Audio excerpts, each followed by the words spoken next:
خدیجہ زنہا نے نام دیا تھا ان کو، اور طیب نبی اکرم صلی اللہ علیہ وسلم نام دیا تھا، لیکن لقب نام ان کا تھا یاد رکھیے عبداللہ رضی اللہ عنہ. ٹھیک ہے، تو یہ ہوئے اور بہت کم عمر میں انتقال کر گئے اور ان کی زندگی کی ڈیٹیلز نہیں. لیکن ایک بات جو ملتی ہے وہ یہ ہے، عبداللہ بن عباس رضی اللہ عنہ فرماتے اور کہتے ہیں سورہ کوثر جو نازل ہوئی تھی وہ جو ہے عاص بن وائل کے لیے نازل ہوئی.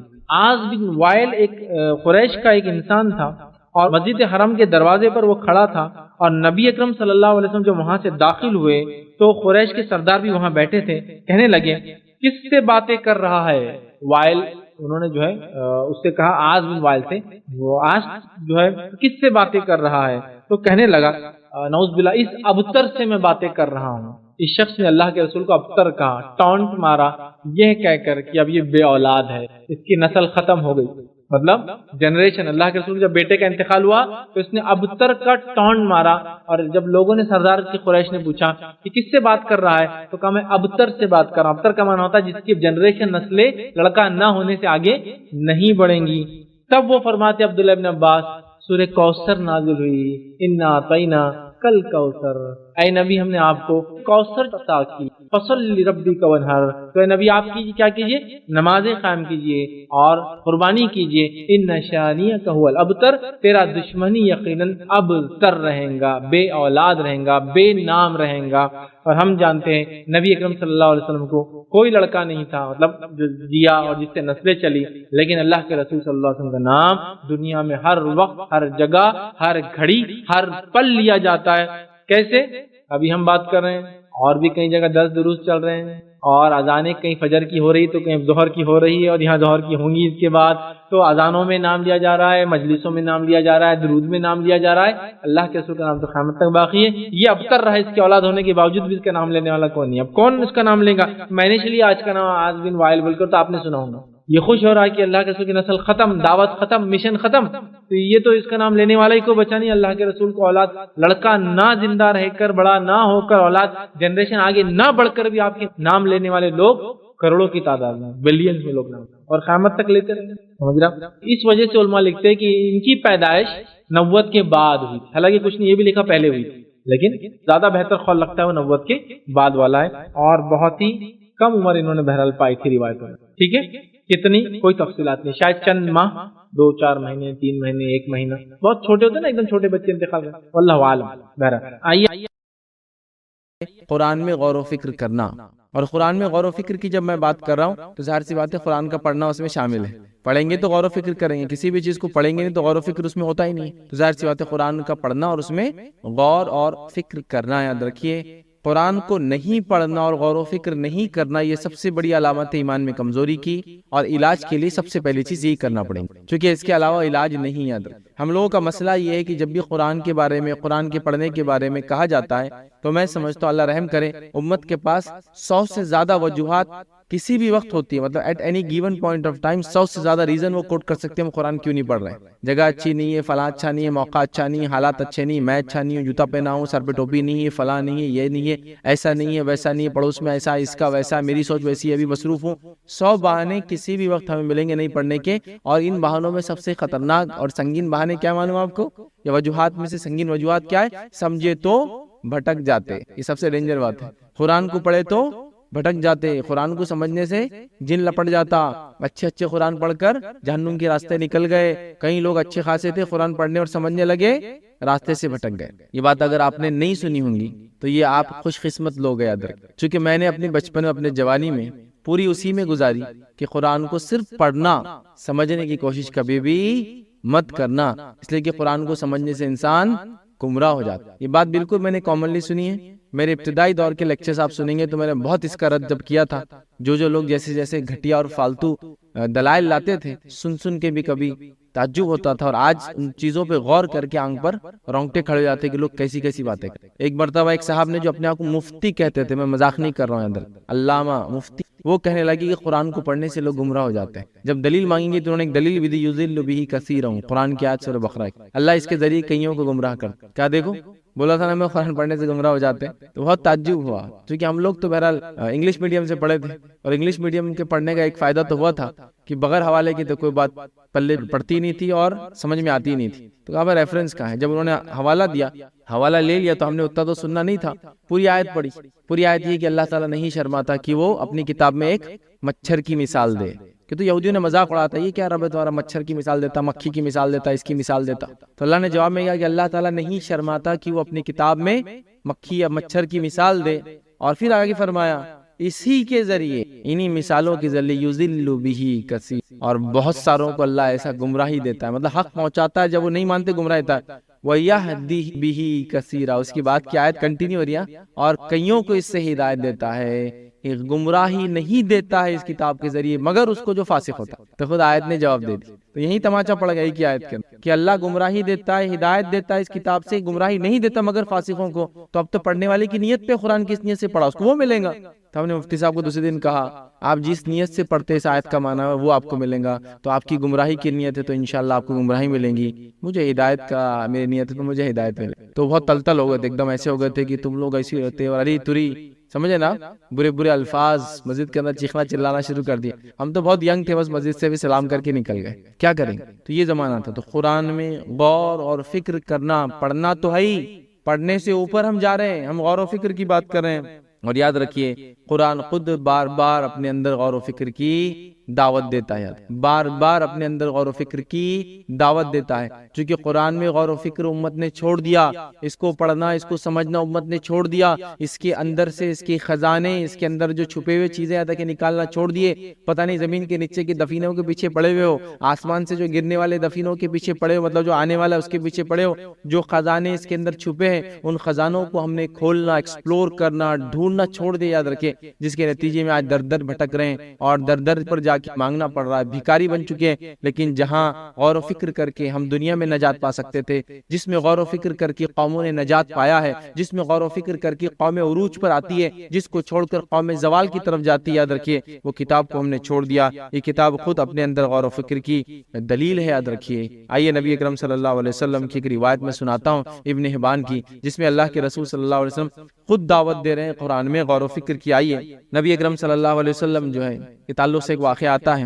واقعہ اس طرح سے کہ عائشہ رضی اللہ عنہا جو ہے نبی اکرم صلی اللہ علیہ وسلم کے پاس تشریف فرما تھی، اور ایک رات نبی اکرم صلی اللہ علیہ وسلم خیام کرنے لگے، نماز کے لیے کھڑے ہوئے، بہت لمبا خیام کیا، اور پھر فرمایا عائشہ آج مجھے چھوڑ دو، میں اپنے رب کی عبادت کرنا چاہتا ہوں۔ مطلب عائشہ رضی اللہ عنہا کی باری تھی رات کی، تو کہا آج مجھے چھوڑ دو، آج میں اپنے رب کی عبادت کرنا چاہتا ہوں۔ نبی اکرم صلی اللہ علیہ وسلم کھڑے، میں حدیث کا مفہوم رکھ رہا ہوں، کافی لمبی حدیث ہے، اور نماز پڑھتے رہیں، اور نماز پڑھتے رہیں، اس میں گر گڑاتے رہیں، اللہ تعالیٰ سے دعائیں کرتے رہیں، اتنا روئے کہ آپ کی آنکھوں کے گڑھے جو آنسو سے بھر گئے، کیونکہ ہوتا ہے نا روتا انسان تو آنسو یہاں کے اٹک جاتے وہ دیر۔ پھر اتنا روئے، وہ کہتی ہے کہ نبی اکرم صلی اللہ علیہ وسلم کی داڑھی تر ہو گئی، پھر اتنا روئے نبی اکرم صلی اللہ علیہ وسلم کی داڑھی سے آنسو گر کے زمین پہ گرنے لگے، اور زمین پہ اس سے نشانات بننے لگے، ظاہر سی آنسو گر رہے ہیں، اور نبی اکرم صلی اللہ علیہ وسلم وہاں رو رہے ہیں، اور یہی حالت میں آپ کھڑے رہے، رات بھر کھڑے رہے، حتیٰ کہ فجر کا وقت ہو گیا۔ بلال رضی اللہ عنہ اذان کے لیے جانے لگے، تو جاتے جاتے نبی اکرم صلی اللہ علیہ وسلم کے پاس آئے، اور آپ کی کیفیت دیکھی کہ آپ رات بھر سے کھڑے تھے، رو رہے تھے، اور یہ کیفیت کو دیکھ کے آپ رکے رہے۔ جب نبی اکرم صلی اللہ علیہ وسلم سلام پھیرا تو آپ نے کہا اللہ کے رسول صلی اللہ علیہ وسلم آپ کے تو اللہ نے اگلے پچھلے سارے گناہ معاف کر دیے، پھر بھی یہ حال۔ تو نبی اکرم صلی اللہ علیہ وسلم نے فرمایا اگر میرے اگلے پچھلے گناہ معاف ہے تو پھر میں کیوں نہ اللہ کا شکر گزار بندہ بنوں، اب تو میں اور زیادہ کروں گا، بلال تم جاؤ اذان کے لیے جاؤ۔ اور بلال رضی اللہ عنہ جو کہا، پھر فرمایا کہ میں کیوں نہ شکر گزار بندہ بنوں، اور فرمایا کہ آج رات مجھ پر چند آیتیں نازل ہوئی، اسی کو میں پڑھ رہا تھا، اسی پہ میں غور کر کے میری کیفیت، آج رات چند آیتیں مجھ پر نازل ہوئی ہے، اس آدمی کے لیے ہلاکت ہو، اس آدمی کے لیے ہلاکت ہو جو انہیں پڑھے مگر ان پر غور و فکر نہ کرے، ہے نا، غور و فکر کی دعوت۔ اس آدمی پہ ہلاکت ہو جو آیتیں مجھ پر آج رات اتری نا، جو اس کو پڑھے اور اس پہ غور و فکر نہ کرے، اس کے لیے ہلاکت ہو۔ نبی اکرم صلی اللہ علیہ وسلم کی زبانی بد دعا ہے، یہ بد دعا ہے، اس کے لیے ہلاکت ہے، اس کے لیے بربادی ہے، اس کے لیے جو ان آیتوں کو غور نہ کرے جو مجھ پر آج رات اتری ہے۔ پھر اللہ کے رسول صلی اللہ علیہ وسلم نے فرمایا آج مجھ پر یہ آیتیں اتری ہے، ان فی خلق السماوات والارض واختلاف اللیل والنہار لآیات لأولی الالباب۔ تو آپ نے آیتوں کی تلاوت کی، یاد رکھیے، سورہ آل عمران کی آیت نمبر 190 اور 191، اس کی تلاوت کی، یاد رکھیے، جس کا معنی ہے بے شک زمین و آسمان کی پیدائش میں اور رات اور دن کے آنے جانے میں عقل مند لوگوں کے لیے نشانی ہے، لآیات لأولی الالباب، یہ اوپر جو کچھ ہے، اردو میں لب لباب سنا ہوگا نا، الباب اوپر کے خانے میں کچھ ہے تو ان کے لیے زمین و آسمان کی پیدائش میں اور رات و دن کے آنے جانے میں نشانیاں ہیں۔ پھر فرمایا اور ان لوگوں کی صفتیں کیا ہے جو آسمان اور زمین میں غور و فکر کرتے ہیں، رات اور دن میں غور و فکر کرتے ہیں، یہ وہ ہے جو اللہ کا ذکر کرتے ہیں کھڑے سے اور بیٹھے سے، اور زمین و آسمان کی پیدائش میں کیا کرتے ہیں؟ غور و فکر کرتے ہیں، ہے نا، غور و فکر کرتے۔ دنیا نے ان آیتوں کو لے لیا، دنیا نے زمین و آسمان میں غور و فکر کرنا شروع کر دیا اور بہت آگے بڑھ گئی۔ افسوس کی بات ہے بس وہ ایمان سے دور ہے۔ اس لیے کبھی کبھار لوگوں کو آپ نے بولتے سنا ہوگا، اگر آپ خود زندگی میں ملے ہوں گے ان لوگوں سے جو گورے جن کو کہا جاتا ہے عام زبان میں، ان سے ملے ہوں گے تو یہ الفاظ آپ نے کئی مسلمانوں سے سنے ہوں گے، یہ گورے بس ایمان سے دور ہے، باقی ہر اچھائیاں ان کے اندر آ گئی۔ زمین و آسمان میں غور و فکر کر کے وہ کہہ رہے ہیں کہ کوئی بنانے والا ہے، وہ جو تھیری ایک زمانے میں تھی کوئی بنانے اس کو رد کر رہے ہیں، بس اب اسلام تک پہنچنا ہے نا۔ کچھ لوگ کہتے ہیں کہ یہ شراب کی عادت چھوڑ دینا تو ان سے اچھی کوئی قوم نہیں ہے، اس لیے کہ ادب اور اخلاق ایسے اپنا لی انہوں نے جس کی کوئی انتہا۔ غور و فکر کا مادہ زمین و آسمان میں ان میں کثرت سے بھرا ہے، اور پھر وہ رب کو ماننے پر مجبور ہو رہے ہیں، لیکن ماننے پر مجبور ہے اپنے خالی فکر، تدبر اور تفکر کی وجہ سے۔ اللہ دعوت دے، تو اللہ کے رسول نے بددعا دی جو قرآن میں غور نہ کرے۔ تو میں سمجھتا ہوں اب کوئی گھٹیا اور جاہل انسان یہ دلیل نہ پیش کرے کہ قرآن پڑھ کے کوئی گمراہ ہوتا ہے، ٹھیک ہے۔ تو لہٰذا نبی اکرم صلی اللہ علیہ وسلم نے ہلاکت کی بددعا کی۔ اسی طرح نبی اکرم صلی اللہ علیہ وسلم غور و فکر کے آثار آپ خود اپنی زندگی میں اگر نبی اکرم صلی اللہ علیہ وسلم زندگی دیکھے تو آپ کے چہرے مبارک پر غور و فکر کے آثار۔ آپ قرآن میں اتنا غور و فکر کرتے ہیں کہ ایک مرتبہ کسی صحابی نے پوچھا اللہ کے رسول آپ کی کیفیت کیا ہو چکی ہے؟ نبی اکرم صلی اللہ علیہ وسلم پریشان حال، جیسا کہ انسان بوڑھا ہوتے چلا جاتا ہے، جلد ظاہر سی بات ہے جوان کی جلد چہرے وغیرہ کی ایک دم سخت ہوتی ہے، اچھی ہوتی ہے، ٹائٹ جس کو بولتے ہیں، لیکن جب انسان بوڑھا ہوتا ہے لٹکنا شروع ہوتا ہے۔ آپ کے چہرے پر بڑھاپے کے آثار، آپ کے سر میں چند بال آ گئے یاد رکھیں جو سفید تھے، اور نبی اکرم صلی اللہ علیہ وسلم کے سر میں ویسے بہت کم سفید بال تھے۔ روایتوں میں آتا ہے کہ آخری وقت میں بھی آپ کے سر میں 20 ایک سفید بال تھے، مطلب ٹوٹل سر اور داڑھی ملا کے گن سکتے تھے 20 کے قریب تھے، مطلب آپ جب انتقال ہوئے 63 ایئرس کی ایج میں بلیک ہیئرس ہی تھے آپ کے اکثر، لیکن وہ جو سفید آئے تو اس پر صحابی نے کہا اللہ کے رسول کیا بات ہے؟ تو آپ صلی اللہ علیہ وسلم فرماتے ہیں یہ سورہ ہود نے یاد رکھی مجھے بوڑھا کر دیا، سورہ ہود کی تلاوت نے مجھے بوڑھا کر دیا، چونکہ اس میں قوموں کے واقعات اور ان کے نبیوں کی دعوت کے واقعات اور نبیوں کی دعوت کی قوموں نے انکار کرنے کے بعد عذاب کے واقعات، تو کہا یہ سورہ ہود نے مجھے بوڑھا کر دیا۔ غور و فکر کے نتیجے میں بوڑھاپے کے آثار نظر آ رہے تھے۔ اسی طرح نبی اکرم صلی اللہ علیہ وسلم کے صحابہ کو دیکھ لیجیے، صحابہ قرآن میں اتنا غور و فکر کرتے ہیں۔ ابوبکر صدیق رضی اللہ عنہ کے تعلق سے آتا ہے یاد رکھیے، کیوں تو بڑے نرم دل تھے یاد رکھیے، ان کے تعلق سے آتا ہے کہ جب قرآن پڑھا جاتا تو ان پر یہ کیفیت طاری ہوتی کہ کثرت سے روتے تھے۔ اب چونکہ پڑھا جاتا تو سمجھ میں آتا تو رویا کر۔ اب ہمارے ساتھ تو بڑی بدقسمتی ہے، کیا بولیں گے، نہ ہم سیکھتے ہیں زبان کو نہ ہم سمجھتے ہیں اس کو، حالانکہ ہم لوگ یہ اللہ رحم کرے 15 سال ایک زبان کو سیکھنے میں لگا دیتے، کچھ لوگ 10 سال 5 سال کم از کم تو ایک زبان، اگر اردو میڈیم سے بھی پڑھ رہا ہے تو اردو سیکھنا بھی آسان ہے، چلو اردو چونکہ بولی جاتی ہے تو وہی پڑھ رہا ہے تو ایک الگ بات ہے، لیکن جو لوگ اردو سے نہیں پڑھتے ہیں اور انگلش میڈیم سے پڑھتے ہیں تو 15 سال تو کم از کم زبان سیکھنے میں اس لیے کہہ رہا ہوں کہ گریجویشن لیول تک آئے ہی اور شی میں فرق نہیں سمجھتے، مرد اور عورت کے لیے دونوں کے لیے ہی یوز کر، اتنی کمزوری ہے نا، گزرے ہوئے کل کو ٹمارو ہی بولتے ہیں، یسٹرڈے نہیں سمجھ میں آتا، 15 سال سیکھنے کے بعد بھی حالت رہتی زبان کی، لیکن عربی زبان کے لیے بس وقت نہیں، کیونکہ ایک سسٹم نہیں، جب سسٹم نہیں ہوتا ہے نا تو کچھ لوگ مل کر اس کو ہلا نہیں سکتے چیزوں، تو عربی کا ایک سسٹم ہونا چاہیے۔ بہرحال سمجھ میں آتا تو کثرت سے روتے۔ عمر ابن خطاب رضی اللہ عنہ کے تعلق سے ایک روایت آتی ہے کہ رات میں کسی کے گھر کے پاس سے گزرنے لگے، چونکہ آپ رات میں دیکھا کرتے لوگوں کے حالات وغیرہ کیا ہے، گزرنے لگے تو ایک شخص نماز میں سورہ جو ہے طور پڑھ رہا تھا، اور عمر ابن خطاب رضی اللہ عنہ اس کی تلاوت کو سننے لگے، اور سورہ طور کی آیت 7 اور 8 جب اس شخص نے پڑھی، تیرے رب کا عذاب واقع ہو کر رہیں گا، کوئی چیز اس سے روک نہیں سکتی، کوئی چیز کو روک نہیں سکتی، جب یہ آیت پر غور کیا تو اتنا روئے اور ایسی کیفیت طاری ہوئی کہ بیمار پڑ گئے، 1 مہینے تک گھر سے باہر نکلے نماز کے علاوہ، جب نکلے باہر تو لوگوں کو یہ تو پتا تھا کہ عمر 1 مہینے سے بیمار ہیں، لیکن یہ نہیں پتا تھا کیوں بیمار ہے، چونکہ آپ نے کبھی بتایا نہیں اس وجہ سے میں بیمار ہو گیا، کہ رب کا عذاب بالکل وعدہ ہے، اس کا پکا ہے، اور کوئی چیز کو روک نہیں سکتی سوائے اس کے کہ ہم رب کو راضی کر کے جائیں، نہ رب کے عذاب کو کوئی روک سکتا ہے۔ بہرحال آئیے آگے، کہ عثمان ابن عفان رضی اللہ عنہ کے تعلق سے آتا ہے آپ بکثرت قرآن پڑھتے، جب آپ کو شہید کیا گیا، ایک روایت میں آتا تب بھی آپ قرآن ہی پڑھ رہے تھے، اور ایک قرآن کا نسخہ آپ کے پاس رکھا ہوا تھا، جو آپ نے تیار کروایا تھا، جو مصحف ہے عثمان ابن عفان رضی اللہ عنہ دور کی، جس کی تفصیلات میں اپنے لیکچر میں قرآن کا نزول، جمع اور ترتیب میں رکھ چکا ہوں، یاد رکھیے، revelation compilation of the Quran, collection compilation of the Quran, اس میں رکھ چکا ہوں، یاد رکھیے۔ تو لہٰذا وہ پڑھ رہے تھے، جب آپ کو شہید کیا گیا تو آپ قرآن ہی پڑھ رہے تھے، اور آپ کو جب مارا گیا اس خون کے نشان اس قرآن پر لگے، اور قرآن وہ آج بھی باقی، یاد رکھیے، اور خون کے نشان بھی۔ تو بہرحال آپ قرآن پڑھتے ہوئے، یاد رکھیے، شہید کر دیے گئے۔ اسی طرح کئی نیکوکاروں کے واقعات ہم جانتے ہیں۔ آئیے ایک چھوٹا سا واقعہ سناتا ہوں، جس کے اندر واقعہ یوں آتا ہے کہ ایوب کہتے ہیں کہ میں نے جو سعید بن جبیر سے جو ہے یہ سنا ہے، انہوں نے نماز کے اندر ایک آیت کو بار بار 20 سے بھی زیادہ تلاوت کیا، اور وہ آیت یہ تھی جو تلاوت کرتے، وَاتَّقُوا يَوْمًا تُرْجَعُونَ فِيهِ إِلَى اللَّهِ، اور اس دن سے ڈرو جس دن تم سب اللہ کی طرف جاؤ۔ تو وہ نمازیں پڑھ رہے تھے، ریپیٹ کر رہے تھے۔ اسی طرح ایک واقعہ آتا ہے کہ ابراہیم بن بشار کہتے ہیں علی بن فضیل جو ہے یہ آیت پڑھ رہے تھے، علی بن فضیل جو رحمۃ اللہ علیہ یہ آیت پڑھ رہے تھے اور یہ آیت کو تلاوت کر رہے تھے، جس کا معنی ہے، اور اگر آپ وہ منظر دیکھ لیں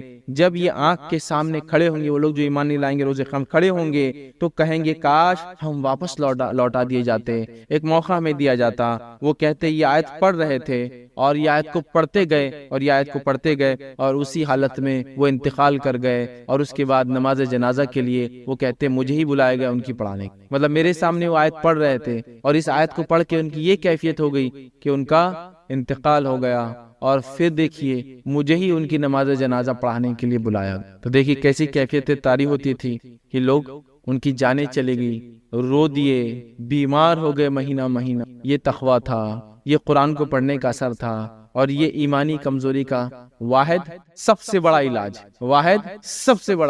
کہ واپس اس کتاب سے رشتہ جوڑ لے جس کتاب کی وجہ سے ہم نے ایمان سیکھا۔ ظاہر چاہتے نبی آئے، نبی نے جو ہے آپ پہ قرآن نازل ہوا اور ہمیں ایمان سکھا، تو یہ کتاب ہماری بنیاد یاد رکھیے، اور قرآن میں ہم جو ہے غور و فکر کرے۔ اللہ تعالیٰ خود دعوت دیتا ہے۔ آئیے قرآن میں سورہ ابراہیم آیت 25 میں اللہ کیا فرماتا ہے، وَيَضْرِبُ اللَّهُ الْأَمْثَالَ لِلنَّاسِ، اور اللہ تعالیٰ لوگوں کے لیے مثالیں بیان کرتا ہے، لَعَلَّهُمْ يَتَذَكَّرُونَ، تاکہ وہ نصیحت حاصل کرے۔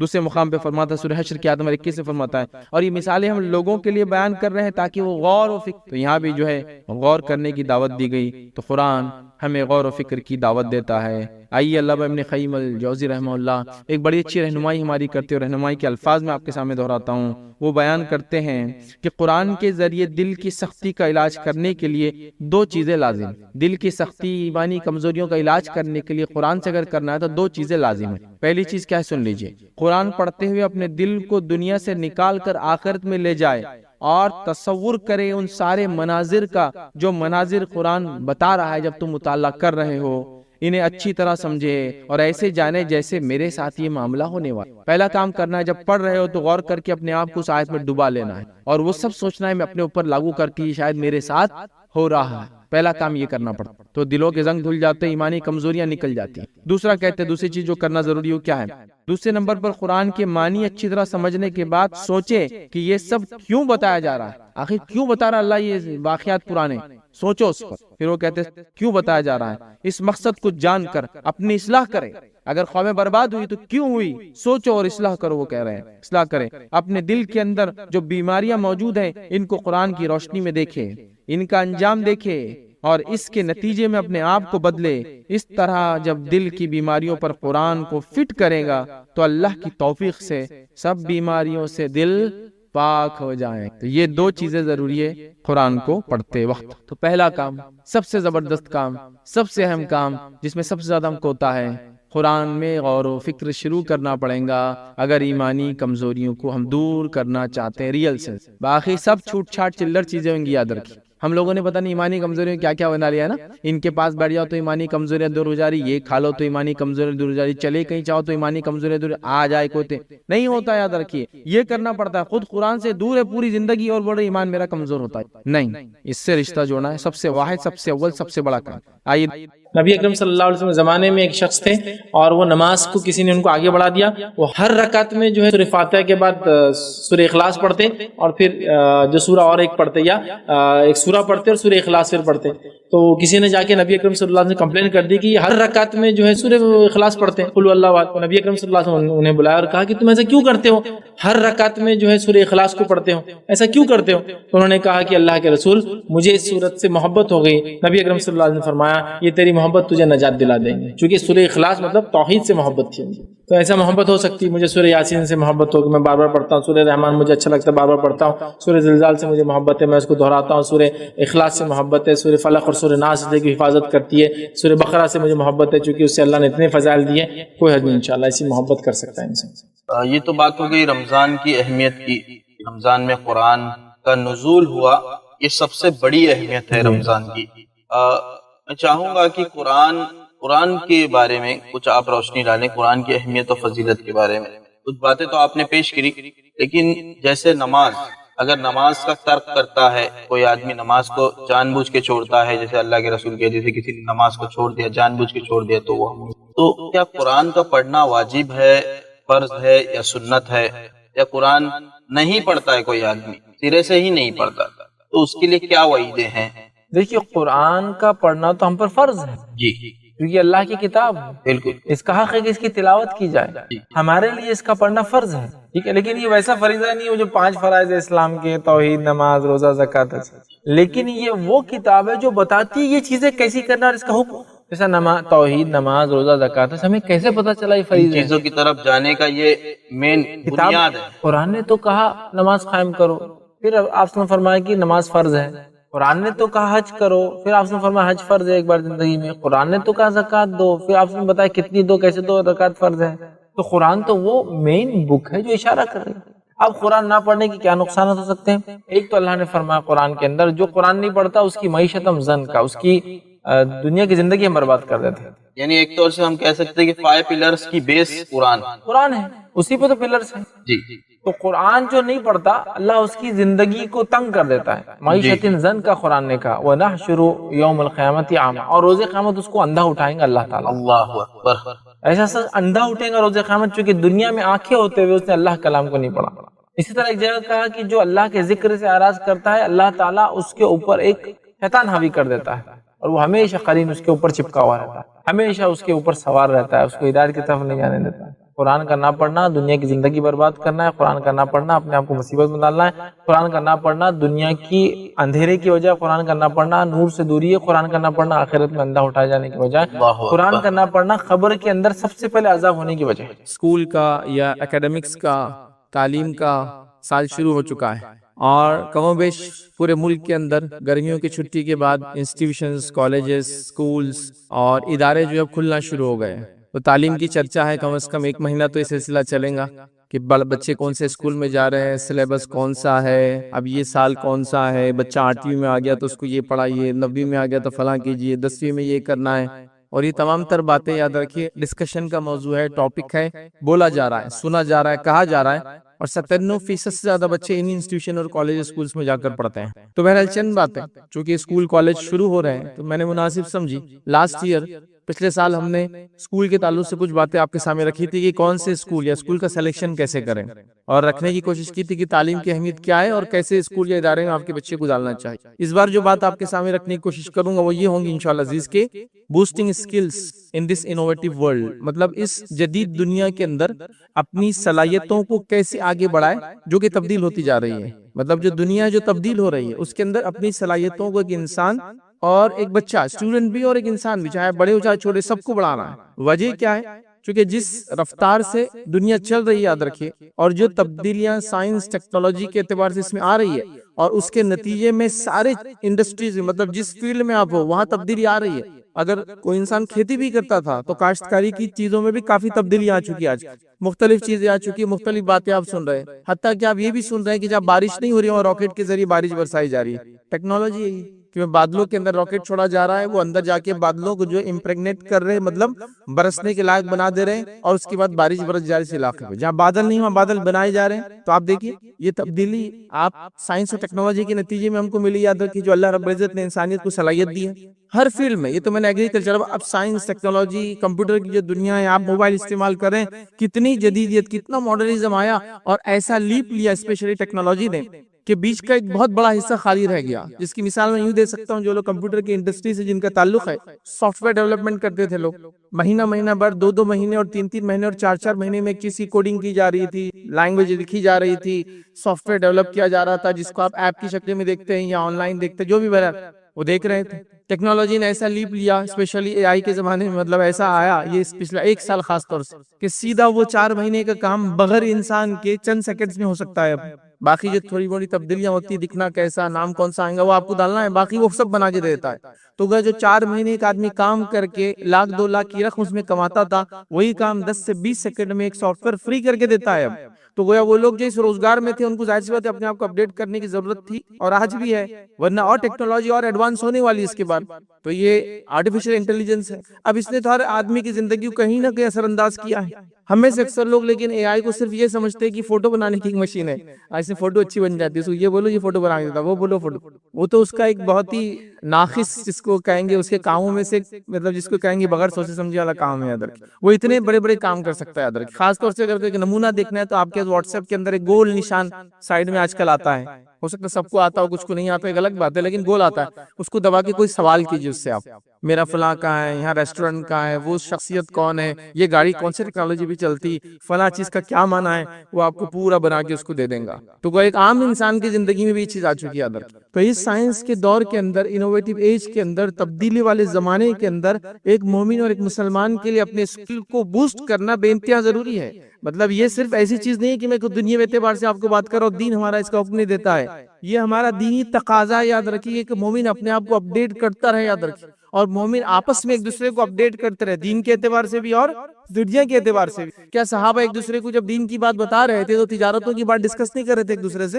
تم یہ بزنس کرو، میں یہ بزنس کر رہا ہوں، یہ بزنس کو ایسا کرو، نہیں کر رہے تھے وہ، چونکہ حلال روزی کمانا بھی فرض ہے، تو جہاں وہ نماز، روزے، زکوٰۃ اور حج کے ڈسکشن کر رہے تھے، نبی اکرم صلی اللہ علیہ وسلم کی اطاعت فرمانبرداری کیسے کرنا ڈسکشن کر رہے تھے، نبی کے ساتھ اٹھتے بیٹھتے کیا سنا ڈسکشن، بات ہو رہی تھی، موضوع تھا، ٹاپک تھا، تو یہ بھی باتیں ڈسکس کر رہے تھے کہ تجارت شام میں کون سی اچھی ہے، اور تجارت یمن میں کون سی اچھی ہے، کون سا مال یہاں سے وہاں ضرورت ہے، وہاں کا کون سا مال یہاں لا جائے گا، زمینات کون سی لینا چاہیے، اونٹ کون سے خریدے، کس منڈی میں لے آ کے بیچے، یہ بھی ڈسکشن اور ٹاپک تھا، ان کا پوائنٹ تھا۔ نبی اکرم صلی اللہ علیہ وسلم جب مدینہ پہنچے تو جہاں مسجد نبوی کی تعمیر کی گئی، وہیں بازاروں کو جو ہے فروغ دی گئی تاکہ مسلمان کمائیں اور ایک مضبوط قوم بنے۔ تو اسکلز کو آگے بڑھانا ہے، صلاحیتوں میں آپ کو آگے بڑھنا ہے، ایک مومن پیچھے رہ ہی نہیں سکتا، یاد رکھیے۔ تو لہٰذا بوسٹنگ اسکلز، اپنے اسکلز کو، اپنی صلاحیتوں کو، اپنے فن کو، اپنے ہنر کو آگے بڑھانا ضروری ہے، چاہے آپ جس فیلڈ میں ہو، اور خاص طور سے سائنس اور ٹیکنالوجی جو کام اب کر رہی ہے، اگر ہم نے اپنی صلاحیتوں کو نہیں بڑھایا تو آپ نے کئی لوگوں کی زبان سے یہ بات سنی ہوگی کہ اب ابا کی نوکری 2 مہینے میں جانے والی ہے، 3 مہینے بعد ہماری کمپنی بند ہونے والی ہے، اگر 2 مہینے میں نے یہ نہیں کیا تو یہ چیز مجھ سے اب چھین جانے والی ہے، اگر یہ اپڈیٹ نہیں کر کے سرٹیفکیٹ میں نے لا کر نہیں پروڈیوس کیا تو مجھے اب یہ جاب سے نکال دیا جانے والا ہے۔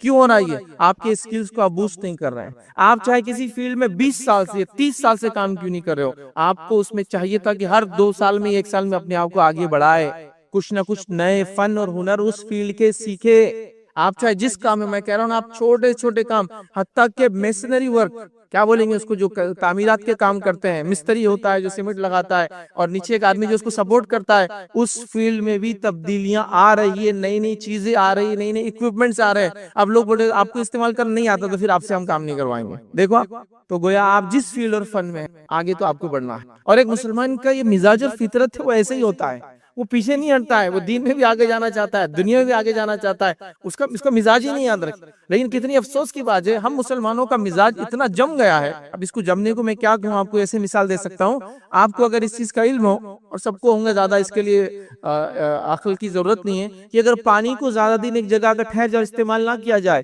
یا نیا پانی اس میں ایڈ ہو اور پرانا پانی نہ نکلے، تو پانی سڑ جاتا ہے، بدبو مارنے لگتا ہے اور خراب ہو جاتا ہے۔ تو آپ بولتے ہیں نا، تالاب میں پانی آ رہا تھا پہلے، ابھی کئی دنوں سے نہیں آنا تو تالاب بدبو مار رہا ہے، نیا پانی آئے گا تو معاملہ اچھا ہو جائے گا۔ پھر اس کے بعد اگر پانی نہیں آیا تو یہ حال ہے، گندا پانی آنا چالو ہو جائے اس تالاب میں، تو آپ کہیں گے تالاب تو اب بیکار ہو رہا ہے، چونکہ ایک تو صاف پانی آ نہیں رہا ہے اور گندا پانی الٹا اس میں انٹروڈیوس ہو۔ تو ہم لوگ جم گئے ادھر، جو جس جگہ تک گیا کہا میں نے بہت کچھ کر لیا زندگی میں، بہت ہو گیا۔ نہیں، ایک مومن کا یہ مزاج اور یہ فطرت ہی نہیں، وہ جہاں ہوں گا بس سوچتا رہیں گا اس سے آگے کیا، اس سے بہتر کیا، اس سے اچھا کیا، اس سے حلال اور کیا، حلال میں اس سے زیادہ اور کیا، اگر میں اس مقام پہ پہنچ جاؤں تو میرے بھائیوں کا کیا، اور دوسرے لوگوں کا کیا، اور دیگر قوموں کا کیا، وہ ایسے لے کر چلے۔ لیکن اب کوئی مسئلہ یہ ہو کہ کوئی ہم سے کہے کہ بھائی تم سے جاہل تو دنیا میں کوئی موجود ہی نہیں ہے، اب کیا اس کو اسکل بولیں گے، کیا اس کو ڈیولپمنٹ کی بات کریں گے، کیا اس کو اسلام بتائیں گے، وہ کہیں گے اسلام کی وجہ سے تم یہاں پہنچے ہو، اب تک کچھ نہیں کر پا رہے ہو دنیا میں۔ تو یہ مسلمانوں کے لیے ضروری ہے اپنے اسکلز کو بوسٹ کرے، اپنے فن اور صلاحیتوں کو آگے بڑھائے،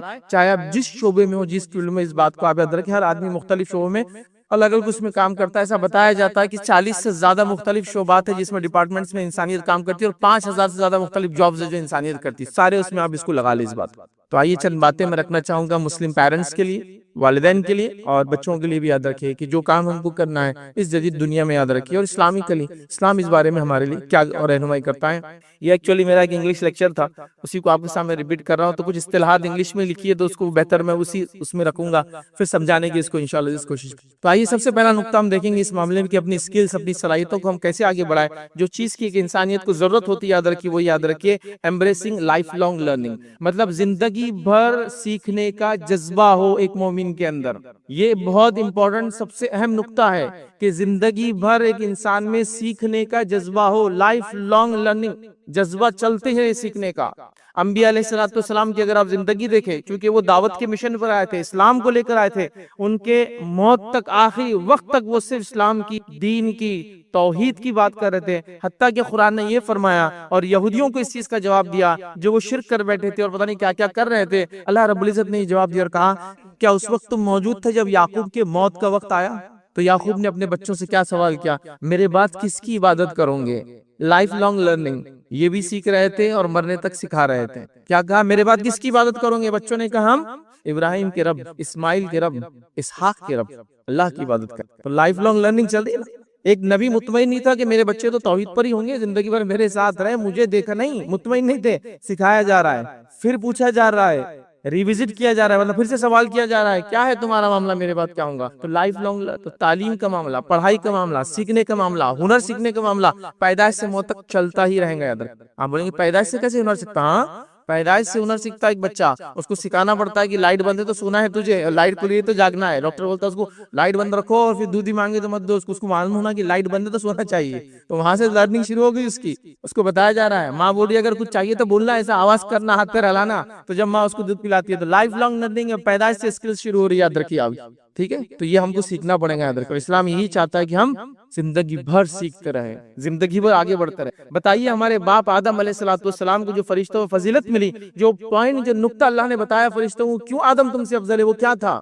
کہ اللہ نے پوچھے بتاؤ ان تمام چیزوں کے نام اگر تمہیں علم ہو تو، اور آدم علیہ السلام، فرشتوں نے کہا ہم کو تو کچھ بھی نہیں پتا اس معاملے میں، اس سوائے اس کے جو تو نے ہمیں بتایا ہے۔ جب آدم سے کہا کہ آدم سے پوچھا کہ بتاؤ ان چیزوں کے نام، تو آدم علیہ السلام نے فر نام بتانا شروع کر دی، تو کہا میں جانتا ہوں تم جانتے نہیں ہو، تمہارا سوال تھا آدم کو کیوں پیدا کر رہا ہوں، یہ میرا جواب ہے۔ تو آدم علیہ السلام کی صلاحیت کیا تھی؟ علم، جو ان کو اسماء، نام سکھائے تھے اللہ نے چیزوں کے، جو انہوں نے بول دیا کہ جو بھی چیز جنت میں ہوں گی جس کے نام سکھائے گئے یا پتہ نہیں، واللہ عالم، جو دنیا میں آنے والی چیزیں تھی سب بتا دی کہ آدم علیہ السلام کو انہوں نے اس کے نام لے لیے۔ تو یہی تو فضیلت تھی ہمارے والد کی دیگر مخلوقات پر۔ اور اگر ہم مسلمان جو اسلام میں ماننے والے ہیں، اسلام کو ماننے کا دعویٰ کرتے ہیں، اور ہم تعلیم اور علم میں پیچھے رہ جائیں، کیسے ہو سکتا؟ ہو ہی نہیں سکتا۔ زندگی بھر سیکھنا ہے، چاہے میں پڑھا لکھا ہوں چاہے میں پڑھا لکھا نہ ہوں، ہنر تو آگے بڑھتا رہوں، تجارت کر رہا ہوں تو تجارت میں نیا کیا، کیسے ہو رہا ہے، کہاں سے لوگ لا رہے ہیں، کیسے بنا رہے ہیں، میں کیوں نہیں بنا سکتا ہوں، میں کیوں نہیں لا سکتا ہوں، ہم کیوں نہیں کر سکتے؟ ہمارے سوچ ہونا چاہیے۔ کب تک یہ سوچ پہ ہم چلیں گے بس کی بس جو چل رہا ہے اس کو چلنے دو، دھکا دے کے چیزیں چلا رہے ہیں؟ نہیں، خود سوچنے والے بنو، چیزوں کو سمجھنے والے بنو۔ اللہ رب العزت قرآن فرماتا ہے، کہتا ہے دعا سکھلائی، مانگنا سکھلائی، اور قرآن میں ایسی چند ہی آیتیں ہیں جسے مانگنا سکھایا گیا۔ جنت مانگنا، جہنم سے پناہ مانگنا، وہ سب الگ بات ہے، وہ نہیں، دنیاوی اعتبار سے کچھ مانگنا سکھایا گیا۔ وہ کیا ہے معلوم آپ کو؟ اللہ رب العزت قرآن فرماتا ہے، علامہ ابن کثیر رحمہ اللہ اس کی تفسیر میں لکھتے، سورۃ طٰہٰ کی آیت نمبر 114 ہے، اور اس کی تفسیر میں علامہ ابن کثیر لکھتے ہیں کہ چند باتیں ہیں جو اللہ نے مانگنا سکھائی، ان میں سے یہ ایک بات ہے جو مانگنا سکھائی۔ کیا مانگنا سکھایا؟ وقر ربی، کیا سکھایا مانگنا؟ اے میرے رب میرے علم میں اضافہ کر۔ تو یہ صرف بچوں کے لیے دعا، جب اسکول جاتے ہیں تو اے میرے رب میرے علم میں اضافہ کر، یا اسکول جاتے ہیں یا ایگزام پیپر دینے سے پہلے وقر ربی زدنی علما، چلو لکھنا چالو کر دو، پین خود چلیں گا، یہ اس کے لیے، یہ سب کے لیے ہے نا۔ تو کیا دعا ہے؟ اے میرے رب میرے علم میں اضافہ کر۔ تو علم میں اضافہ کب ہوگا؟ یہ کوئی ہوا میں آنے والی چیز نہیں کہ سونگ کے اضافہ ہو جائے گا۔ علم میں اضافہ کر، جب دعا کر رہا ہے تو آدمی کوشش کرے گا نا، چونکہ دعائیں کوشش کے بعد ہی ہوتی ہے۔ کوشش کے بغیر دعاؤں کا کیا فائدہ؟ اے اللہ میرے رزق میں اضافہ کر. صبح اٹھنا تو سیکھ, اے اللہ میرے رزق میں اضافہ کر. ارے ہنر تو سیکھ, اے اللہ میرے رزق میں اضافہ کر. گھر سے نکل تو صحیح باہر, اے اللہ میرے رزق میں اضافہ کر. دکان تو کھول وقت پر, خالی دعائیں کریں گے رزق میں اضافے کی. تو یہ ہمارا حال ہے. تو دعائیں ایسی نہیں ہے. تو جب کہا جا رہا ہے وقل رب زدنی علما, اے اللہ میرے علم میں اضافہ کر, تو اس کا معنی کیا ہوا؟ کوشش بھی کر علم حاصل کرنے کی. تو کر رہے ہیں کیا آپ اپنے فن میں, اپنے فیلڈ میں, اپنے ہنر میں, دین میں؟ کسی چیز میں بھی نہیں ہے. کب آخری بار آپ نے چند صورتیں سیکھی ہوں گی بچپن میں, اس کے بعد آج تک کوئی اپڈیٹ نہیں ہے. آخری بار کب آپ نے ایک دعا سیکھی ہوں گی عربی میں, اس کا کوئی اپڈیٹ نہیں. اس کے بعد آپ کی جو بھی عمر آج ہے, وہ بچپن میں 7 سال میں 4 دعائیں سیکھی تھی, بس اتنے یاد ہے. اب 25 سال میں تو کچھ ہوا نہیں, اس کے بعد پھر ٹائم ہی نہیں ملا. تو ایسے کیسے یار؟ دین اور دنیا دونوں میں تم کو اپڈیٹ ہونا تھا علم کے بارے میں, کیوں نہیں ہوئے؟ ڈگری لی تھی آخری کب لی تھی؟ 20 سال کی عمر میں گریجویٹ ہوئی, ٹھیک ہے. اس کے بعد کوئی فن, کوئی صلاحیت, کوئی سرٹیفکیشن, کوئی ہنر نہیں. اب 40 سال کی عمر آپ کیا کریں گے؟ اب تو ختم کہاں ہوا؟ مرنے تک تڑپ ہونا چاہیے تجھے سیکھنے کی, دین میں بھی اور دنیا میں بھی آگے بڑھنے کا ہنر. وقل رب زدنی علما, کیا معنی ہے اس کا؟ اے اللہ میرے علم میں اضافہ کر. کوشش کر, دعا کر, اضافہ کر, اللہ سے نام ہے دینا. آج آپ کو معلوم ہے علم کی کیا طاقت ہے؟ علم پاور ہے, یاد رکھیں, نالج از پاور. آج آپ کہیں گے دنیا کا سب سے طاقتور ملک کون ہے؟ آپ کہیں گے امریکہ. کیسے طاقتور ہے؟ اس کو اتنے جہاز ہے, اتنے پانی کے جہاز ہے, اتنے ہوائی جہاز ہے, اتنی فوج ہے, اتنی فلاں ہے, اتنی سائنس ہے, اتنی ٹیکنالوجی ہے. 5000 کلومیٹر, 10,000 کلومیٹر, 20,000 کلومیٹر یہاں سے چاند تک وہ میزائل ڈال سکتا ہے اور ختم کر سکتا ہے, ٹھیک ہے. لیکن یہ کیسے آئی؟ یہ طاقت, یہ قوت, یہ صلاحیت. تو آپ کہیں گے کیسے آئی؟ علم, بیسس علم تھا اس کا. طاقت نہیں تھی کہ بہت وہاں لوگوں نے باڈی بلڈنگ کی تو ہتھیار بننا چالو گے, نہیں. انہوں نے دماغ کو بڑا کیا تو جب وہ ہوا. اور قوموں کی پہچان بھی ایسی ہوتی ہے, یاد رکھیں, جو قوموں کا مزاج ہوتا ہے وہ پہچان بھی ہوتی ہے, اور اسی سے پہچانی بھی جاتی ہے. جن قوموں کا مزاج علم سیکھنے کا ہے, وہاں آپ کو لائبریریز ملیں گی اور ان کی عقلیں بڑی ملیں گی اور پیٹ چھوٹے ملیں گے. جن قوموں کا مزاج ہوٹلوں میں جانے کا ہے, عقلیں چھوٹی اور پیٹ بڑے ملیں گے اور ہوٹلیں ملیں گی ان کے علاقوں میں. دیکھیے آپ فخر اور ہنر سے کہہ رہے ہیں کہ ہم نے فلاں ہوٹلیں کھول دی, ہمارے علاقے میں صرف ہوٹلیں, ہماری عورتیں کھانا بھی نہیں بنا رہی.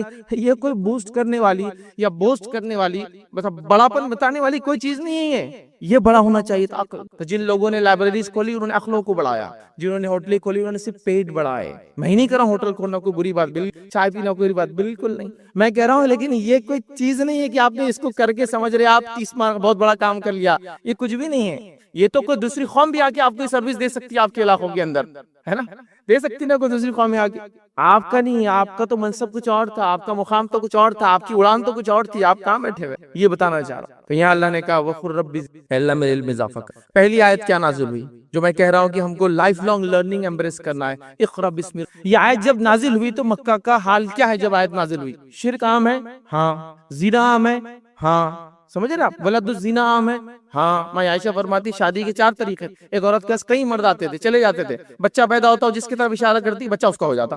کئی مرد آتے ایک عورت کے پاس, بچہ جس کی صورت کا تھا اس کے نام پہ کر دیا جاتا, وہ اس کا باپ بن جاتا. یہ سب تو حال تھا شادی بیاہ کا. مطلب زنا عام, شادی کے نام پہ بھی جو چیز ہوتی ہے زنا ہی تھی. یہ سب چیزیں عام تھی. لوٹ مار عام, جھوٹ بولنا عام, سب چل رہا ہے. اس کے بعد بھی آیت کیا نازل ہو رہی ہے؟ شرک سے رکو نازل نہیں ہو رہی ہے, حلال کماؤ نازل نہیں ہو رہی ہے, ریپ مت کرو نازل نہیں ہو رہی ہے, لوٹ کے مت کھاؤ یہ نازل نہیں ہو رہی ہے. کیا نازل ہو رہی ہے؟ اقرا بسم ربک الذی خلق. پڑھ اپنے رب کے نام سے جس نے پیدا کیا. ہاں, بنیاد دی جا رہی ہے. توحید کی بنیاد بھی علم ہے, پڑھ. حلال کی بنیاد بھی علم ہے, پڑھ. لوٹ مار سے کب رکیں گا؟ جب جینا سیکھیں گا سماج میں, پڑھ.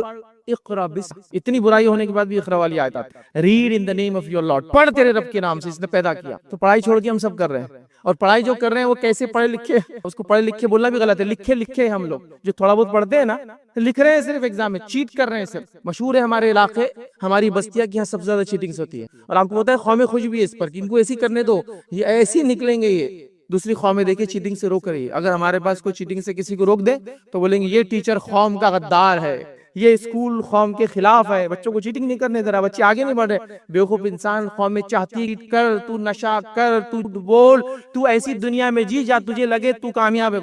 بس جلا رہے ہیں آپ کو اس دنیا کے اندر. سوچو, غور کرو. یہاں کہا جا رہا پڑھ اپنے رب کے نام سے اس نے پیدا کیا. تو اب پڑھنا ہے, علم سیکھ. تو ریڈنگ کو ایمبریس کرو, پڑھنے کی عادت ڈالو. علم کی بنیاد ہے. بغیر پڑھے کہ علم کیسے آئیں گا؟ مجھے بتاؤ. میں نے کوئی کتاب نہیں پڑھی لیکن مجھے علم ہے, یہ علم نہیں ہوتا, یاد رکھیں. کیسے آپ ویریفائی کریں گے جو میں نے سیکھا وہ علم تھا؟ پڑھو, ریڈنگ. اب کتنا ریڈ کر رہے ہیں, میں کیا بولوں. چلیے دنیا چھوڑ دیجئے, دین میں آخری بار قرآن کب پڑھا تھا؟ چلیے قرآن پڑھا تھا اور میں روز پڑھتا ہوں، تو آخری بار ترجمہ کب پڑھا تھا؟ نہیں وہ تو کبھی نہیں پڑھا. تو پھر دین میں بھی تو اپڈیٹ نہیں ہوئے نا بھائی اب تک. کیسے کیا چلیں گے، کیسے آگے بڑھوں گے؟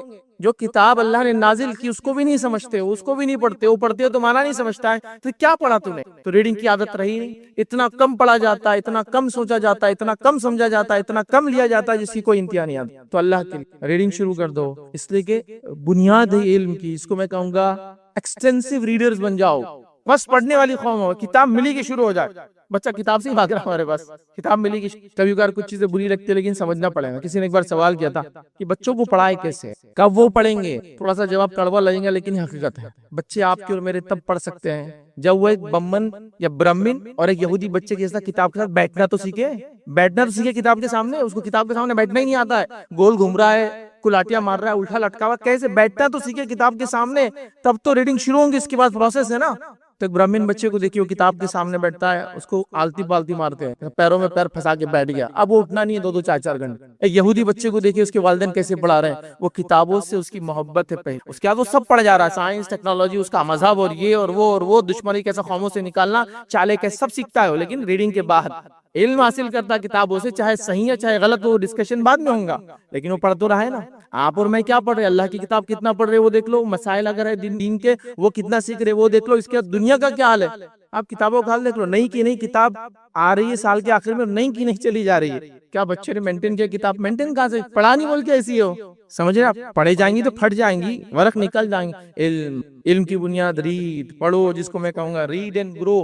پڑھو اور بڑھو، بنیاد ہے. پڑھو اور بڑھو، دین میں بھی پڑھو اور بڑھو، دنیا میں بھی پڑھو اور بڑھو. تو اب آپ بزنس سے بیٹھے ہیں، اب آپ کام کرتے ہیں، اب آپ ٹریولنگ کرتے ہیں، اب آپ مارکیٹنگ کرتے ہیں، اب آپ کو خالی ملتا ہے کتاب. اب معمول کی اتنی کتاب تو ایک ہفتے میں پڑھنا ہے، جو پڑھنا ہے پڑھو. شروعات کرو کتاب، کوئی بھی کتاب، جو مضمون جو سبجیکٹ ہے، تفسیر پڑھنا ہے پڑھو، سیرت پڑھنا ہے پڑھو. ظاہر سی بات ہے یہ تو بنیاد ہے. اس کے علاوہ حدیث پڑھنا ہے پڑھو، اس کے علاوہ جو بھی سائنس پڑھو. پڑھنے کی عادت ڈالو کہ وہ آفس میں کتاب جس میں 4 پڑھنے پڑھتا ہوں، صبح نکلتا ہوں تو 4 پیج قرآن کے پڑھ کے نکلتا ہوں، رات آتا ہوں تفسیر کے 4 پیج پڑھ لیتا ہوں، دن میں ٹائم ملتا ہے کمیوٹ راستے میں ٹریولنگ کرنے میں تو یہ پڑھ لیتا ہوں. پڑھنے کی عادت. اور کوشش کرو اسکرین سے مت پڑھو، کتابوں سے پڑھو. کتابوں کی جو پڑھنا، فزیکل کتاب پڑھنے کے جو بینیفٹ ہے اسکرین میں پڑھنے میں نہیں آتے ہیں. اور پڑھو جب کتاب تو ایک نصیحت کروں گا، اس چیز کو، ان پوائنٹس کو لکھ لیا کرو، کتاب میں لکھا کرو، عادت ڈالو. کیونکہ اب بار بار آپ کو وقت نہیں ملے گا دوسری کتاب میں لکھنا، اسی میں لکھنے کی عادت ڈالو. پوائنٹس لکھو، ٹک مارک کرو، بعد میں آگے لکھتے جاؤ کہ یہ پیج میں نے یہ لکھا تھا. کہ ایک بار ریڈ کر لیا تو اس کے ساتھ ساتھ آپ نے اس کو لکھ بھی لیا، پوائنٹس بنا دی، تاکہ اگلی بار کسی سے بات کرنا تھا تو آپ کے ڈسکشن کے لیے تھا میں نے یہ پڑھا تھا یہ پیج پہ. عادت ڈالو، چاہے دینی کتاب پڑھ رہے ہو، چاہے سیرت کی کتاب پڑھ رہے ہو، چاہے حدیث پڑھو، لکھا کرو تاکہ آپ کو یاد رہے گا یہ امپورٹنٹ حدیث تھی، یہ فلاں تھا. اس سے آپ کا ایک ذخیرہ ہوتا ہے. تو پڑھو اور بڑھو. تو زندگی بھر علم سیکھنے کی خواہش ضروری ہے. دوسرا پوائنٹ یاد رکھیں جو ہمارے لیے ضروری ہے آج کے جدید دور میں، یاد رکھیے اگر اپنے سکلز کو بوسٹ کرنا ہے، وہ ہے یاد رکھیں کہ ڈیولپنگ یا enhancing critical thinking. Critical thinking کیا ہے؟ تنقیدی سوچ، جس کو تھوڑا سا اور ایک لفظ اضافہ کروں گا. لفظی تو یہ معنی ہوتا ہے تنقیدی سوچ، مثبت تنقیدی سوچ. چونکہ امت مسلمہ میں تنقیدی سوچ تو زبردست ہے، اتنی کی صرف قوم ہے اس میں ہم کو پکڑ بھی نہیں سکتی. مثبت نہیں ہے وہ. تیرے داڑھی میں ایک بال سفید ہوگا، اس کو دور سے دکھتا ہے 1 کلومیٹر دور. اس کی برائیاں، قوم کی برائیاں، بچوں کی اپنی برائیاں، علم میں وہ پیچھے، قوم کہاں جا رہی وہ نہیں دکھتا. لیکن باقی سب نیگیٹو سوچ جو ہے، مطلب جس کو بولیں کریٹیکل تھنکنگ، نیگیٹیوزم میں لگایا پورا منفی. آپ سے مثبت تنقیدی سوچ مطلب کیا ہے؟ سوچو، غور و فکر کرو، کیوں، کیا، کیسے، کب، یہ سب بہت امپورٹنٹ چیز. سیکھو، تنقید کرو، مطلب چیزوں کو غور کرو، کیسے ہو سکتا ہے، کیوں ہو رہا ہے، ایسا ہی کیوں ہو رہا ہے، اس کو میں تبدیل کیسے کر سکتا ہوں. یہ تنقید، کریٹیکل تھنکنگ، یہ بنیاد ہے. یاد رہی کسی بھی ایک کمیونٹی کی جو بستی ہے دنیا میں کچھ کرنا چاہتی، کیا ہے واپس؟ مثبت تو نہیں ہے، منفی. خواتین سے کہا جائے کہ بھائی سوچ پیدا کیجئے تنقیدی، تو خواتین بولی بھائی ہم کو کہاں سمجھ رہا، ہمارے پاس وقت کہاں ہے. لیکن ماشاءاللہ ہماری خواتین کو تنقیدی سوچ منفی دینا تو ایسا آتا ہے اللہ کہ ایک عورت بالکل ہنسی خوشی سے ایک بار محفل میں آ گئی، اس کے شوہر نے ایک حیدرآباد سے گوٹ لایا، وہ گوٹ پہن کے آ گئی. اس عورت کو 400 نگ میں سے 55 نگ دکھ جاتا ہے برابر. ارے باجی یہ سیکنڈ دکھ رہے 55 نگ اس میں. تنقیدی سوچ تو ہے لیکن وہ نیگیٹو ہے، مثبت نہیں. منفی والی نے برابر نکالی. یہ کپڑے تو آپ نے 20 سال پہلے بھی پہنے تھے ایک بار انشاءاللہ. مطلب دیکھیے تھنکنگ کیسی ہے، اس کو اتنا یاد ہے کہ 20 سال پہلے یہی جوڑا اس نے پہنا تھا فلاں جگہ. لیکن یہی معاملہ علم، فن، ہنر، دین، سیرت، مسائل نہیں ماں میرے کو کہاں سمجھتا یہ سب, اپنی تو اب زندگی گزر گئی, ہم کو کہاں بولے کہاں پڑھایا گیا. تو کیا یہ عمر میں تم سیکھ نہیں سکتے؟ ہر بار اپنے آپ کو تیار کر لو کہ ہر سال میں اتنا پڑھوں گا اور اتنا اپڈیٹ ہوں گا, چاہے مرد ہو چاہے عورت ہو. اور عورت کو اس فیلڈ میں بڑھنا آگے ضروری ہے, کیونکہ بچے ماں کو دیکھ کر بڑے ہوتے ہیں تو وہ پھر سیکھیں گے کہ ہم کو بھی یہ کام میں اس فیلڈ میں آگے بڑھنا ہے اندر. تو مثبت تنقیدی, جس لیے کہ یہ بنیاد ہے کریٹیکل تھنکنگ, سوچنے والا بنے آپ کا بچہ. اور سوچنے والا بننے کے لیے آپ کو کیا کرنا پڑتا ہے مولانا, کو سوال کرنا پڑتا ہے. ایک آدمی سوچ رہا ہے, غور کر رہا ہے کہ فلاں جگہ گاڑی آتی ہے اور گر جاتی ہے, یا بہت ساری گاڑیاں گرتی ہیں, زیادہ تر گاڑیاں گرتی ہیں, کیوں گرتی ہے گاڑی میں؟ یہ ہے کریٹیکل تھنکنگ. تو وہ بچہ جا کے وہاں دیکھے گرتی کیوں آئی گاڑی یہاں, ارے یہاں جو ٹرن ہے نا اس کے اوپر ریتی پڑی ہوئی اس لیے گاڑی گرتی ہے. یہ کریٹیکل تھنکنگ ہے. اب کیا کرنا ہے پھر اس کے بعد, اس ریتی کو بازو کرنا, یہ ہمارا کام ہے. اس کا ثواب بھی ملے گا اور لوگ گریں گے بھی نہیں. ماشاءاللہ ہوا. تو یہ ہے کیوں لوگ گر رہے ہیں, میں سوال, یا سوال اس کی بنیاد ہے. لیکن ہمارے پاس مسئلہ یہ کمیونٹی کا حال یہ کہ بچوں کو سوال نہیں کرنے دیا جا رہا ہے. چپ بیٹھو, سوال مت کرو. یہ کپڑے اتنے میں کیوں مل رہے ہیں, وہ گاڑی ایسی کیوں ہے, ہم وہ کیوں نہیں لے سکتے, وہ آدمی یہ کیوں کھا رہا ہے. چپ بیٹھو, سوال نہیں میرے کو, کیا کرنے کا اپنے کو, لیکن کچھ بنیادی سوال ہے, دو اس کو جواب. ہم یہ اس لیے نہیں لے سکتے کہ ہمارے استطاعت سے باہر ہے. ہم یہ کام اس لیے نہیں کرتے کہ یہ حرام ہے. ہم یہ کام اس لیے نہیں کرتے کہ اللہ کے رسول نے پسند نہیں کیا. ہم یہ کام اس لیے نہیں کرتے کہ بد اخلاقی ہے. ہم یہ کام اس لیے نہیں کرتے کہ میرے حالات نہیں ہیں. بولو نا, سوال کیوں بند کر رہے, اس کو منہ کیوں بند کرتے آپ؟ چونکہ سوال کرنا علم کی پہلی سیڑھی ہے, فرسٹ اسٹیپ ہے کوشچن. سوال کرنا چاہیے. کیوں سوال ہی نہیں, کریٹیکل تھنکنگ کریں گے تو سوال کریں گے, سوال اٹھائیں گے. اور آپ کو پتا ہے دنیا کے اندر بڑے بڑے ایسے کام ہیں جو لوگوں نے صرف سوال اٹھا کر, یا ایسے فیلڈز ہے, ایسے ادارے ہیں جو صرف سوالات پر ہی چلتے ہیں. آپ نے اگر کبھی پڑھا ہوگا سقراط جس کو اردو میں بولتے ہیں, اس کا ایک فلسفہ تھا. پورا فلسفہ صرف سوال ہے, سوال کر کے جواب تک پہنچنا. اس کا پورا فلسفہ ہے سوال کی بنیاد پر جواب تک پہنچنا. اسی فلسفے میں بنا ہے پورا جوڈی سسٹم, سوال کر کے جواب تک پہنچنا. سوال بنیاد ہے. پورا جرنلزم اس پہ بسا ہوا ہے. سوال کیا آتا ہے, ایسا کیوں, ایسا کب, یہ فلاں. سوال سے سوال بڑی چیز. آج جو آپ دیکھ رہے مساجد, جماعتیں, تنظیمیں بھی اپڈیٹ ہوئی. کیوں اپڈیٹ ہوئی معلوم؟ 10 سال پہلے سوال نہیں پوچھتا تھا, اب سوال پوچھتا ہے انسان. ممبر سے اترتی, مولوی صاحب یہ کہاں سے بولے, تو پہلے تو بول دیتا تمہارے باپ نے بھی پوچھا, تم کیسا پوچھ رہے مجھ سے, اب نہیں بول سکتا ہو. کیونکہ نوجوان بچے بولتے اچھا میں ابھی پوچھتا ہے AI سے, وہ بتا دیں گا میرے کو جواب. تو پھر مولوی صاحب کو بہت اپڈیٹ رہنا پڑ رہا. سوال نے لوگوں کو اپڈیٹ کر دیا, تنظیموں کو اپڈیٹ کر دیا.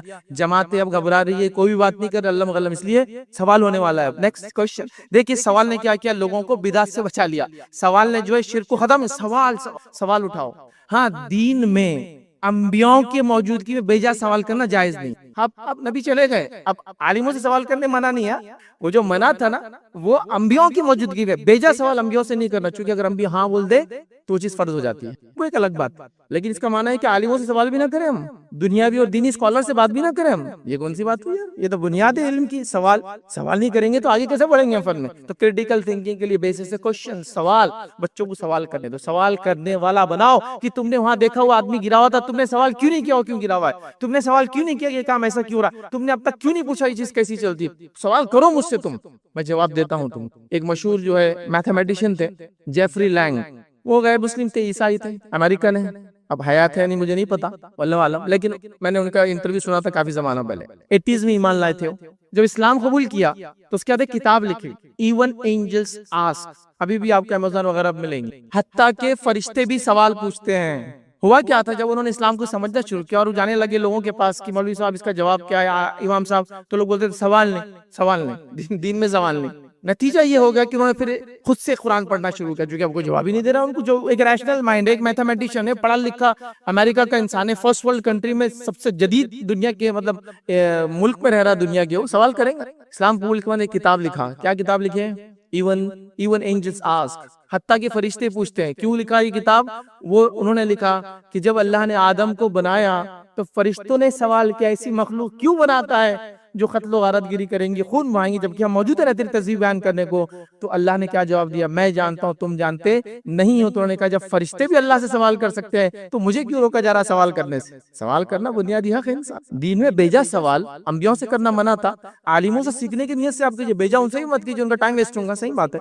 لیکن وہ جو ڈراتے ہیں نا, سوال نہیں, سوال شیطانی کام ہے. کس نے کہا سوال شیطانی کام؟ سوال اگر شیطانی کام ہوتا تو نہ صحابہ رسول اللہ صلی اللہ علیہ وسلم بات کرتے اور پوچھتے, اور نہ صحابہ آپس میں سوال کرتے, اور نہ صحابہ سے صحابہ ہی سوال کرتے کبھی نہیں یہ تو شیطانی عمل ہے. یہ صرف آپ کو آگے نہ بڑھے بول کے شیطانی عمل بتایا گیا. اب سوال کی بنیاد پہ اپڈیشن آگے ہر جگہ ہے, چونکہ سامنے والا سوال کریں گا کہ آپ نے بولے حرام ہے کیسے, حلال ہے کیسے, جائز ہے کیسے, ناجائز ہے کیسے, آپ نے بول دیا یہ ہوتا کیسے نہیں ہوتا. تو لوگ اب اپڈیٹ کر رہے ہیں آپ کو, قرآن و سنت حوالے ڈھونڈ کے لا رہے ہیں, فلاں چیز کا بتا رہے ہیں. تو سوال اللہ رب العزت نے قرآن میں کیا بیان کیا؟ اللہ فرماتا اور کہتا ہے, یاد رکھیے, ان فی خلق السماوات والارض واختلاف اللیل والنہار لآیات لأولی الالباب. کیا فرمایا اللہ نے؟ Critical thinking. کہ اللہ فرماتا ہے بے شک زمین و آسمان کی پیدائش میں, ان فی خلق السماوات والارض واختلاف اللیل والنہار, اور رات اور دن کے آنے جانے میں, لآیات لأولی الالباب, عقل رکھنے والوں کے لیے نشانیاں. عقل رکھنے والوں کے لیے نشانیاں ہیں. الذین یذکرون اللہ قیاما وقعودا وعلی جنوبہم, جو اللہ کا ذکر کرتے کھڑے سے, بیٹھے سے اور لیٹے سے اپنے پہلوؤں پر. وَيَتَفَكَّرُونَ فِي خَلْقِ السَّمَاوَاتِ وَالْأَرْضِ, اور فکر کرتے زمین و آسمان کی پیدائش میں, اور کہتے ربنا ما خلقت ھذا باطلا, اور کہتے اللہ تو نے ان کو خامخواہ نہیں بنایا, سبحانک فقنا عذاب النار, تیری ذات پاک ہے ہمیں آگ کے عذاب سے بچ. تو یہ وہ لوگ ہیں جو زمین آسمان میں غور کرتے ہیں, جن کے اندر عقل ہے, اور پھر کہتے ہیں کہ تو نے بھیجا ان کو نہیں بنایا. تو یہ کام ہمارا تھا, زمین آسمان میں غور کرنا اور فکر کرنا اور اس کے اندر ایجادات کرنا. افسوس کی بات, ہم نے دین میں فکریں کر کے اس میں نئی نئی بدعتیں ایجاد کی, دنیا میں فکریں کر کے نئے نئے انوینشنز اور ڈسکوریز نہیں. بتائیے کوئی ایسا ڈسکوری انوینشن جو مسلمان کر رہے ہیں, مسلمان ملک کر رہے ہیں, مسلمان سائنسداں کر رہے نہیں ہیں. کسی زمانے میں تھے 14 سینچری تک, بولیے 14ویں صدی تک, ٹھیک ہے, اس کے بعد کہاں مسلمان غائب ہے پورے. اب تو بالکل موجود ہی نہیں, مطلب 1% بھی شاید مسلم سائنسداں نہیں ہے دنیا کے اندر. کوئی نوبل پرائز جس نے مسلم سے جیتا اللہ, اور اس کی لسٹ کوئی نکالو, نہیں ملیں گی. پچھلے کئی سالوں میں اکا دکا بس آ رہے ہیں, سبوں میں 1-2, مطلب 1% بھی نہیں ہوتا. کوئی نیا انوینشن وہ کرے نہیں. ہاں ہم لوگ دوسرے ہی کام کر رہے ہیں, ہم ہوٹل کھول رہے ہیں, چائے کے الگ الگ چسکے کیسے لینا وہ سکھا رہے ہیں, چائے کو نیچے سے گرم کرنے کے بعد اوپر سے گرم کر کے پینا سکھا رہے ہیں. ہو رہا ہے نہیں؟ عجیب, یہ کیا ہے؟ یہ تو جب عقل آ جائیں گے, علم آ جائیں گا, پیسہ آئیں گا, تو یہ چیزیں ایسی آئیں گی. اس کے لیے جینا نہیں ہے, لیکن یہ جینے کے لیے نہیں ہوتی ہے. تو لہٰذا کریٹیکل تھنک, غور و فکر کرنے والا مزاج بچوں کا بناؤ, سوال کرنے والا مزاج خود کا بھی بناؤ, ہر چیز کے بارے میں سوال کرو, بیجا نہیں بجا, لاجیکل, اور پھر اس کے بعد اس پہ ایکشن لینے کی کوشش کرو. تو اللہ نے یہاں تعریف کی ان لوگوں کی. دوسرے ادیان میں, دوسرے مذاہب میں زمین و آسمان میں غور و فکر کرنے سے منع کیا گیا, سائنس اور ڈسکوریز کرنے سے منع کیا گیا. عیسائیوں کی جب حکومت دنیا پہ تھی, انہوں نے سارے گریک فلسفے کو جو بین, مطلب جس کو کہیں گے سیکھنا حرام قرار دے دیا تھا. یہ مسلمان تھے, جب اسلام آیا انہوں نے اس فلسفے کو نکالا, ان کی جو ڈسکوریشن نکالی, اس کو عربی میں ترجمہ کیا, اور اس سے آگے پھر اس میں جو غلطیاں تھی اس کو صحیح کیا, اس کی صحیح باتوں کو لے کر آگے بڑھے, اور نئی نئی انکشافات کر کے دنیا کو دکھ. وقت نہیں اس کا کہ ہم وہ سب چیزیں آپ کے سامنے رکھیں, لیکن یہ بڑی اہم چیزیں یاد رکھیں. تو ہم کو یہ سمجھنا ہے, ہم کو یہ سیکھنا ہے, ہم کو اس فیلڈ میں آگے بڑھنا ہے. تو لہٰذا اس جدید دور کے اندر, ماڈرن ایج کے اندر, اپنے سکلز کو ہم کو بوسٹ کرنا ہے. ہم پیچھے نہیں رہ سکتے, ہم وہ قوم نہیں ہے جو پیچھے رہ جائے. تو اکیڈمک ایئر شروع ہو رہا ہے, تو یہ ایئر ایسے ہی نہیں جائیں گا جیسا پچھلے سارے سال جا رہے, پہلے سارے سیمسٹر جا رہے ہیں. بس بچہ جیسے گیا, 6 گھنٹے جا رہا ہے کتابیں کاپیاں لے کے اسکول میں, 6 گھنٹے بعد آ رہا ہے, گیا تھا کورا, آیا تھا کورا. سیکھا کیا آج تو نے؟ کچھ بھی نہیں. 2 پویم پڑھنے سے علم نہیں آتا. وہ بنیادی طور سے زندگی جینا سیکھ رہا ہے کیا اسکول جا کر؟ بنیادی طور سے دنیا میں جو چیزیں چلتی ہے اس کو سمجھ رہا ہے کیا وہ کیسی چلتی ہے؟ نہیں تو پھر یہ اسکول کس کام کے؟ پھر تو آپ کی تعلیم کیا کام ہے؟ 6 گھنٹے جاتا ہے, 6 گھنٹے میں آتا ہے, کورا جاتا ہے اور کورا آتا ہے, چند پیج خالی کالے کر دیتا ہے بس. اور اس کے لیے آپ 14 18 سال ان کو پڑھا رہے ہیں. اس سے اچھے تو پھر وہ کسان ہیں جو کھیتوں میں جا رہے ہیں, محنت کرے, حلال کما رہے, اور دنیا سمجھ جاتے ہیں اس کے اندر جانور کیسے جیتے ہیں, کھیتی کب لگتی ہے, بیج کیسا لگتا ہے, کیڑے کب ہوتے ہیں, سیکھ رہے علم فن. یا وہ بچہ اچھا ہے جو فن اور اسکل سیکھ رہا, جا کے اپنے والد کے ساتھ چاہے کسی بھی جگہ جا رہے, پھر آگے بڑھاؤ, ان میں یہ جذبہ پیدا کرو کہ تم اسکول جا رہے ہو, کریٹیکل تھنکنگ, سوال کیا کرو ٹیچر سے, پوچھا کرو فلاں یہ کیوں نہیں سمجھا تم کو اب تک, وہ سمجھنا چاہیے تھا, اسکول نے کیوں نہیں سمجھایا. یہ سب چیزیں ہونا چاہیے نہیں چاہیے. کیا آپ مطمئن ہیں اس سے کہ 20,000 بھر دو سال بھر کی فیس, بس بچہ پڑھ کے ایک دم ادھر سے نکلے گا عالم, سائنٹسٹ اور انجینئر اور ایڈمنسٹریٹر اور بڑے ڈاکٹر, اور یہ نہیں, ایسا نہیں ہوتا ہے. سمجھو اس چیز کو مسلمانوں, یہ بنیادیں یاد رکھو. اگر اسکلز بڑھانا ہے, کسی فیلڈ میں جانا, میں نے شروع میں کہا تھا پڑھے لکھے ہو یا ان پڑھ ہو, پڑھنا لکھنا نہیں آتا ہو, سب کے لیے یہ عنوان ہے. چونکہ ایک آدمی پڑھا لکھا نہیں بھی ہے تو اس کو اپنی صلاحیتوں کو آگے بڑھانا ہے. جو بھی وہ کام کرتا ہے اس کے اندر نئی نئی ٹیکنالوجیز آ رہی, نئی نئی چیزیں اس میں آ رہی. دیکھیں کوئی فیلڈ اٹھا لیجیے آپ, میں نے تو آپ کو یہاں تک ایگزامپل دے دیا کہ ایک مستری کو بھی اپنے آپ کو اپڈیٹ کرنا ہے اس زمانے میں. پھر آپ لوگ کیسے پیچھے رہ سکتے؟ بڑھیے آگے نکلیے آگے. اسلام یہی چاہتا ہے, یہی امید کرتا ہے, یاد رکھیے کہ ہم لوگ یہ کریں. یہ 2 پوائنٹس تھے انشاءاللہ عزیز. آنے والے جمعہ کے اندر اگلے پوائنٹس رکھنے کی کوشش کروں گا, چونکہ امپورٹنٹ اور اہم عنوان ہے. میں چاہتا ہوں کمیونٹی اس چیز کو سمجھے. بہت ہائی ٹائم ہے, ایسا نہ ہو کہ اس سے 10 سال بعد ہم پھر پچھتائے روئے 10 سال میں اس لیے کہہ رہا ہوں کہ سائنس اور ٹیکنالوجی کے زمانے میں 10 سال لمبا عرصہ ہوتا ہے. اب وہ زمانے نہیں کہ 50 سال بعد دنیا بدلیں گی، 100 سال، نہیں، 10 سال بہت ہو گیا. 10 سال مطلب 2 حکومتیں بدلیں گی. 10 سال مطلب سائنس اور ٹیکنالوجی میں 5 گنا ہم آگے بڑھنے والے ہیں. 10 سال مطلب ہمارے بچے آج 10 سال کے تو نکاح کے لائق ہو جائیں گے، 20 سال کے ہو جائیں گے. 10 سال مطلب بہت لمبا عرصہ یاد رکھیے. تو لہٰذا ایسا نہ ہو کہ پھر 10 سال بعد کہے کاش کہ ہم کو کوئی گائیڈنس ملتا تو شاید ہم کچھ سوچتے، کچھ ہم آگے بڑھنے کی کوشش کرتے. تو یہ دین کا حصہ ہے، حلال روزی کمانا دین کا حصہ ہے، تو یہ بھی دین کا حصہ ہے. تو اس کو سمجھیے، اپنی صلاحیتوں کو ہم بڑھائیں. اور بھی انشاءاللہ اس 5 پوائنٹ ہیں، اگلے جمعہ خطبے میں کوشش کروں گا ان پوائنٹس کو آپ کے سامنے رکھنے کی کوشش کروں. آج 2 امپورٹنٹ پوائنٹس ہم نے دیکھے. اللہ رب العزت سے دعا ہے کہ اللہ سبحانہ تعالیٰ ہم تمام کو دین کو صحیح طریقے سے سمجھنے کی، اس پہ عمل کرنے کی ہمیں توفیق عطا فرمائے. اللہ رب العزت ہماری صلاحیتوں کو دنیا کے اندر بھی آگے بڑھائے. اللہ رب العزت مسلمانوں کو علم، فن اور ہنر کے اندر آگے بڑھائے. اللہ رب العزت مسلمانوں کو حلال روزی کمانے کی توفیق عطا فرمائے. اللہ سبحانہ تعالیٰ ہمارے مسائل کو جو حل کرے، جب تک ہمیں زندہ رکھے اسلام و ایمان پر زندہ رکھے، خاتمہ ہمارا ایمان پر ہو. وآخر دعوانا الحمدللہ رب العالمین. سبحان ربک رب العزت عما یصفون وسلام علی المرسلین والحمد للہ رب العالمین.